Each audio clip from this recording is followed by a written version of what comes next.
हाय, आपके साथ मैं हूँ Surbhi Sharma. India TV YouTube channel subscribe करिए, बेल आइकन दबाएं। और कोरोना वायरस के ओरिजिन को लेकर दो भारतीय वैज्ञानिकों ने एक नई थ्योरी दी है। पुणे के रहने वाले इन दोनों वैज्ञानिकों ने एक रिसर्च पेपर में लिखा है कि कोरोना वायरस से जुड़ता एक वायरस 2012 में भी चीन में पाया गया था। इस वायरस से चीन के कई खदान मजदूर बीमार पड़ गए थे। कोरोना वायरस के ओरिजिन की इस चौंकाने वाली रिसर्च पर हमारी ये स्पेशल रिपोर्ट।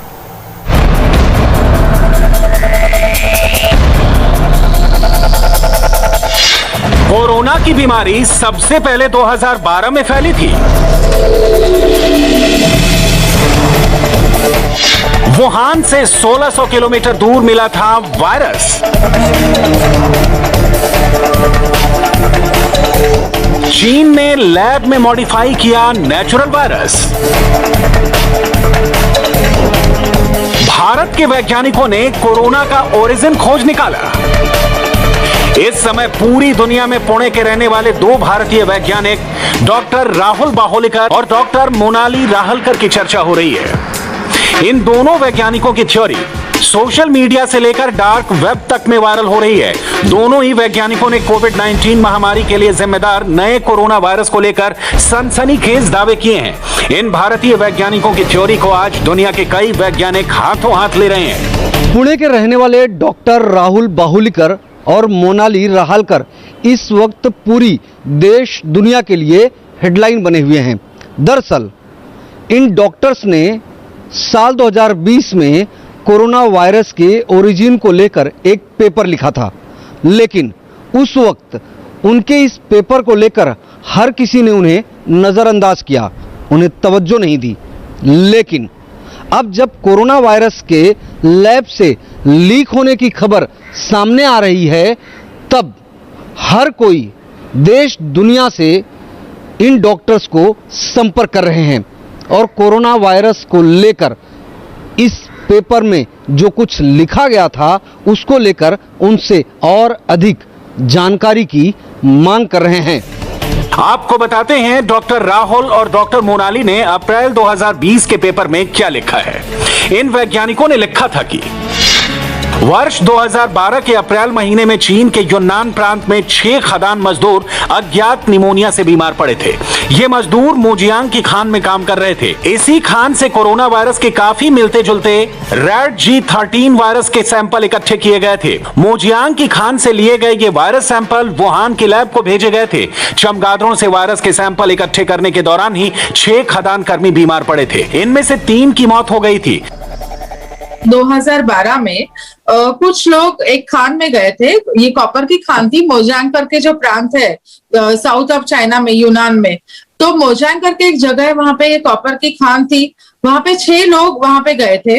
अब यहाँ पे क्या था, तो यहाँ पे चमगादड़ की जो गंदगी है, उनका जो फीकल मैटर है, तो उसे ये पूरी खान भर गई थी। उसको क्लीन करने के लिए ये 6 मजदूर इसके अंदर गए हुए थे।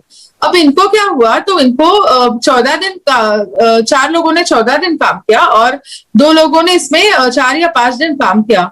उसके बाद उनको बुखार हो गया, उनको सांस लेने में तकलीफ होने लगी और उनको खांसी होने लगी। इसकी वजह से उनको हॉस्पिटल में एडमिट करना पड़ा।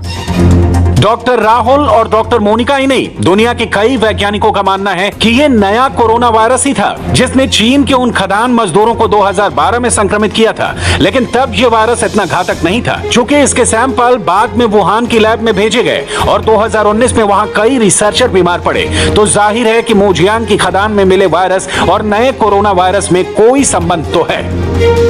अब ये जो वायरस इनको 2012 में मजदूरों को हुआ था, ये वायरस की वजह से हुआ था, ऐसा उस मास्टर थीसिस में लिखा हुआ है। और वहां के जो फेमस डॉक्टर है जोंग नानशान, उन्होंने भी इसको वायरल न्यूमोनिया करके बोला था। तो ये जो था वो ये प्रयोग नहीं था, लेकिन ये ऐसी सच में घटना हुई थी। वुहान इंस्टीट्यूट ऑफ वायरोलॉजी शक के घेरे में तब आया जब मोजियांग में बीमार पड़े खदान मजदूरों के इलाज की एक रिपोर्ट चीन में पब्लिश हुई। इन मजदूरों का इलाज करने वाले चीन के डॉक्टर ली शू ने अपनी थीसिस में लिखा कि मजदूरों को तेज बुखार, सूखी खांसी, पैर में ऐंठन और कुछ मामलों में भयंकर सिर दर्द हो रहा था। आज ये सभी लक्षण कोविड-19 के सिम्टम माने जाते हैं। बीमार पड़े खदान मजदूरों का इलाज स्टेरॉयड, ब्लड थिनर और एंटीबायोटिक से किया गया था। आज कोविड-19 के मरीजों को भी इसी तरह से पूरी दुनिया में इलाज हो रहा है। इन खदान मजदूरों के सैंपल जब वुहान लैब भेजे गए थे, तब उनके अंदर चमगादड़ से मिलने वाले सार्स जैसे कोरोना वायरस का संक्रमण मिला। जेंगली उनकी जो बैट वुमन है वो लीड कर रही थी। उन्होंने 3 साल तक उस बैट केव्स को उसकी जांच की और वहां से काफी सारे नमूने अपने लैब में लेके आए थे वो लोग। तो उसमें RATG13 करके जो सार्स का नजदीकी वायरस है वो उनको मिला था। अभी वो वायरस और अभी का जो वायरस है इसमें 4% का फर्क है, ठीक है। लेकिन आपको ऐसे मतलब ये पूछना है कि 2012 का वायरस कैसा था, लेकिन अभी हमें कंफर्म पता नहीं। लेकिन ये सार्स लाइक कोरोना वायरस जो कोविड की तरह ही हो सकता है, ये जो वायरस था वो। वैज्ञानिक मानते हैं एक बार इंसानों को संक्रमित करने के बाद RATG13 ने म्यूटेट होकर खुद को सार्स कोरोना वायरस 2 के रूप में तब्दील कर लिया, जो इंसानों में बेहद संक्रामक है। लेकिन यहां एक वैज्ञानिक पेच है। RATG13 वायरस और नए कोरोना वायरस की बनावट 96% मिलती है। वैज्ञानिक कहते हैं कि यह वायरस किसी और जानवर से होकर इंसानों तक पहुंचा।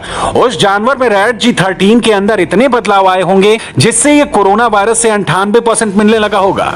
एक बैट है, हॉर्सशू बैट, उससे एक निकटतम वायरस कोरोना वायरस जो बैट का है उससे मिलता जुलता है ये हमारा कोविड-19 वाला वायरस।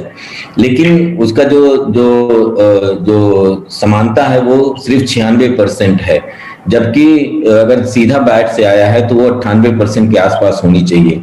इसका मतलब हुआ कि ये बीच में किसी और जानवर के थ्रू होके आया है। उस जानवर का भी ठीक से पता नहीं, कोई लोग पेंगुइन बोलते हैं, कोई कुछ और बोलता है, लेकिन उसका पता नहीं है। शायद भविष्य में पता चले। इस महामारी को शुरू हुए 1.5 साल से ज्यादा समय बीत चुका है, लेकिन अब तक यह पता नहीं चला है कि नया कोरोना वायरस किस इंटरमीडिएटरी जानवर से होकर आया, या इसकी बनावट में उस 2% की छेड़छाड़ लैब में हुई। इस जानवर की पहचान कब तक हो सकेगी, इस बारे में दुनिया के टॉप वैज्ञानिक भी कुछ नहीं कह पा रहे हैं। Has there ever been a pandemic that we know of that started in a laboratory somewhere? To our knowledge, no. Okay. If this were in fact a breach of protocols in China, if it did come out of a lab, that would be a first for the world, is that right? I believe so. There was a situation with an influenza where there was a suspicion that it might have escaped from a laboratory in Russia. But that has never been validated or confirmed. So have we found any animals that carry COVID-19 that could have been the source of the transmission to humans thus far? Thus far, not. I mean, if what you're referring to, Senator, is an intermediate host, Right. We know clearly, for example, with SARS-CoV-1, that a bat virus went into a civet cat, which then transmitted it into the human population. With MERS, it was a bat to a camel to human. The intermediate host, if there is one, has not yet been found. And we've been looking for that intermediate host, is that fair to say? That is fair to say, sir. नए corona virus का चीन के यूनान सूबे से एक और connection जुड़ता है। चीन में बैट वुमन के नाम से मशहूर वुहान की रिसर्चर शी झेंगली अक्सर कोरोना वायरस के सैंपल के लिए यूनान प्रांत जाती रहती हैं। चीन के यूनान सूबे में चमगादड़ की कई नस्लें मिलती हैं। इनमें बहुत तरह के कोरोना वायरस पाए जाते हैं। 2003 में सार्स वायरस के प्रकोप के बाद चीन ने चमगादड़ों में पाए जाने वाले कोरोना वायरस पर रिसर्च काफी बढ़ा दी थी। शी झेंगली ने 2013 में यूनान की मोजियांग खदान से सार्स जैसे वायरस के सैंपल जुटाए थे। इस बारे में 2015 में चीन के 18 मिलिट्री साइंटिस्ट और हथियार विशेषज्ञों ने एक पेपर लिखा था। इस पेपर का शीर्षक था unnatural origin of SARS and new species of man made viruses as genetic bioweapons. इस पेपर में कोरोना वायरस परिवार के किसी सदस्य की जेनेटिक इंजीनियरिंग करने की संभावना जताई जा रही थी। चीन के इन मिलिट्री वैज्ञानिकों ने कहा था कि वायरस की इंजीनियरिंग से इससे ऐसा जैविक हथियार बनाया जा सकता है जैसा दुनिया ने पहले कभी ना देखा हो। चीन के इन हथियार विशेषज्ञ और सैन्य वैज्ञानिकों ने लिखा था कि लैब में तैयार कोरोना वायरस की नई प्रजातियां जेनेटिक हथियारों के नए युग की शुरुआत करेंगे। ये लेख लिखने वालों ने जैविक हथियार के एक ऐसे हमले का ख्वाब देखा था जिससे दुश्मन की स्वास्थ्य व्यवस्था को तबाह किया जा सकता था। RATG13 और 7 8 ऐसे नए कोरोना वायरस उनको वहां मिले थे। फिर उधर के लोगों को जो न्यूमोनिया हुआ था उसमें जो लक्षण है और इसमें जो मतलब जैसे रक्त की गुठलियां जो होती है अभी कोविड-19 में, तो वो सारे लक्षण उसमें दिखे थे वहां मतलब ये जो खान में जो हुआ था। तो और जो ट्रीटमेंट जो मिली थी मतलब उनको क्या क्या दिया गया था, तो antiviral, steroid, antibiotics and anti fungals, ये भी ट्रीटमेंट अभी कोविड-19 से बहुत ही सिमिलर है। तो इसकी वजह से ये सब केस की जो है वो खुदाई होनी चाहिए, इसका प्रॉपर इन्वेस्टिगेशन होना चाहिए और इसे मतलब ये जो अभी जो कोविड-19 महामारी फैली है वो लैब से शुरू हुई कि नहीं, ये सब हमें पता लगाने के लिए सारी चीजें जानना बहुत जरूरी है। ये नए फैक्ट सामने आने के बाद चीन की उस थ्योरी पर सवाल उठने लाजमी है जिसमें वो ये कहता रहा है कि कोरोना वायरस वुहान की वेट मार्केट से फैला या सबसे पहले कोविड-19 के मरीज वुहान में ही मिले। इसके साथ साथ चीन के उस दावे को लेकर भी सवाल उठने लगे कि आखिर वुहान की लैब में वो क्या रिसर्च हो रही थी जिससे वहां के रिसर्चर बीमार हो गए। फिर इस बीमारी को चीन ने छुपाया ही क्यों? वुहान की लैब से अमेरिका का भी गहरा ताल्लुक रहा है। कुछ ऐसे फैक्ट्स आए हैं जिनसे पता चला है कि अमेरिका के रक्षा मंत्रालय या पेंटागन ने एक अमेरिकी एनजीओ इको हेल्थ अलायंस को 3.9 करोड़ डॉलर दिए थे। इको हेल्थ अलायंस ने यह रकम वुहान इंस्टीट्यूट ऑफ वायरोलॉजी को दी थी। इको हेल्थ अलायंस ने वुहान इंस्टीट्यूट को यह पैसे कोरोना वायरस पर रिसर्च के लिए दिए थे। अमेरिका के टॉप महामारी एक्सपर्ट डॉक्टर एंथनी फाउची को भी इस फंडिंग के बारे में जानकारी थी। इस मामले में डॉक्टर फाउची की अमेरिकी संसद में पेशी भी हो चुकी है, लेकिन वो लगातार ये कहते रहे हैं कि अमेरिका ने 2003 के सार्स वायरस पर रिसर्च के लिए चीन को पैसे दिए थे। You think all the scientists have told the truth in terms of the origin of the Wuhan virus and not been influenced by the Communist Party of China, do you? I don't have enough insight into the Communist Party in China to know the interactions between them and the scientists, sir. Right. Why are we giving them money in the first place? Well, that's a very good question, and thank you for giving me the opportunity to You're answer welcome. it. Well, SARS-CoV-1 started in China, in Guangdong province, and it went from a bat to a civet cat to a human. Yes, and excuse me, Doc, for interrupting you, but our time is so Yeah, no, I'm going to be real quick. our time is so limited. Why are we giving money to the labs in China to study virology? Well, I'm going to give you a rather succinct answer to that, sir. I appreciate that. And that's why I was saying the SARS-CoV-1, clearly the bats that have the viruses, that are the coronaviruses, are in China. As I said a couple of times, it's not in Fairfax County, Virginia, or is it in New York? It's in China. So if you want to show and study, importantly, the animal-human interface, Because that's where the bats are. Yeah, the bats. I got That's where it. the bats I are. want to be sure I understand your testimony. You didn't give money to the Wuhan lab to do gain-of-function research. That is correct. यहां पर doctor Fauci से बार बार यह सवाल पूछा जा रहा था कि क्या अमेरिका ने चीन को गेन ऑफ फंक्शन की रिसर्च के लिए फंड दिया। इसके लिए पहले आपको समझना होगा कि गेन ऑफ फंक्शन रिसर्च है क्या। गेन ऑफ फंक्शन रिसर्च किसी वायरस की जेनेटिक इंजीनियरिंग की होती है। वायरस जब एक होस्ट से दूसरे होस्ट या एक जीव से दूसरे जीव में जाता है तो कुछ नए गुण अपनाता है और उसकी कुछ खूबियां खत्म हो जाती हैं। ऐसा नेचुरल तरीके से होता है, लेकिन जब वायरस के अंदर जेनेटिक इंजीनियरिंग से ये बदलाव किए जाते हैं तो इसे गेन ऑफ फंक्शन रिसर्च कहते हैं। गेन ऑफ फंक्शन जो होता है वो ये एक चीज, जैसे वायरस जब म्यूटेट होते हैं तो उसमें कुछ उसके जो गुण होते हैं उनमें परिवर्तन होता है। कभी कभी ऐसे में एक नया गुण वो निकाल लेता है या उसको गेन कर लेता है, उसको गेन ऑफ फंक्शन कहते हैं। जैसे कि वो फंक्शन पहले नहीं था वायरस में, अब वो नया फंक्शन आ गया।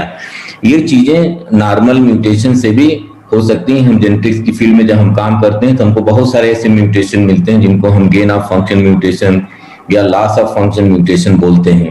तो अगर कोई फंक्शन जो है, कोई गुण जो है वो चला गया तो उसको लॉस ऑफ फंक्शन बोलेंगे, कोई नया गुण अगर आ गया तो उसको गेन ऑफ फंक्शन बोलते हैं। डॉक्टर एंथनी फाउची बार बार ये कहते रहे हैं कि उनकी जानकारी में अमेरिका ने वायरस पर गेन ऑफ फंक्शन रिसर्च के लिए चीन को पैसे नहीं दिए, लेकिन ब्रिटिश अखबार डेली मेल का दावा है कि अमेरिकी रक्षा मंत्रालय पेंटागन ने इसी गेन ऑफ फंक्शन रिसर्च के लिए अमेरिकी वैज्ञानिक पीटर डैशजैक को जरिया बनाया था। पीटर डैशजैक न्यूयॉर्क में एक संस्था चलाते हैं जिसका नाम है इको हेल्थ अलायंस। ये संगठन अमेरिका के वुहान इंस्टीट्यूट के साथ मिलकर वायरस पर रिसर्च करता है। इस रिसर्च की फंडिंग अमेरिका के नेशनल इंस्टीट्यूट ऑफ हेल्थ की एक शाखा national institute of allergy and infection disease कर रहा था, जिसके निदेशक एंथनी फाउची हैं। डॉक्टर फाउची के निर्देशन में अमेरिका की 11 लैब्स में नए वायरस बनाने के प्रयोग किए जा रहे थे। वुहान इंस्टीट्यूट ऑफ वायरोलॉजी में भी नेचुरल वायरस से लैब में वायरस बनाने का काम हो रहा था और इसके लिए वुहान के इंस्टीट्यूट को सीधे अमेरिकी सरकार से फंडिंग हो रही थी। चीन के वुहान लैब को अमेरिका की फंडिंग 24 अप्रैल 2020 को रोकी गई थी। 17 अप्रैल को ट्रंप ने इस फंडिंग की जांच के आदेश दिए थे और 24 अप्रैल 2020 को नेशनल इंस्टीट्यूट ऑफ हेल्थ ने वुहान के लैब की फंडिंग रोक दी। लेकिन अब नए फैक्ट सामने आने के साथ ही कोरोना वायरस की वुहान लैब लीक थ्योरी मजबूत होती जा रही है। हाय, आई एम सुरभि शर्मा। खबरों से अपडेट रहने के लिए India TV YouTube channel subscribe करिए, साथ में बेल आइकन जरूर दबाएं। जुड़े रहें इंडिया टीवी के साथ।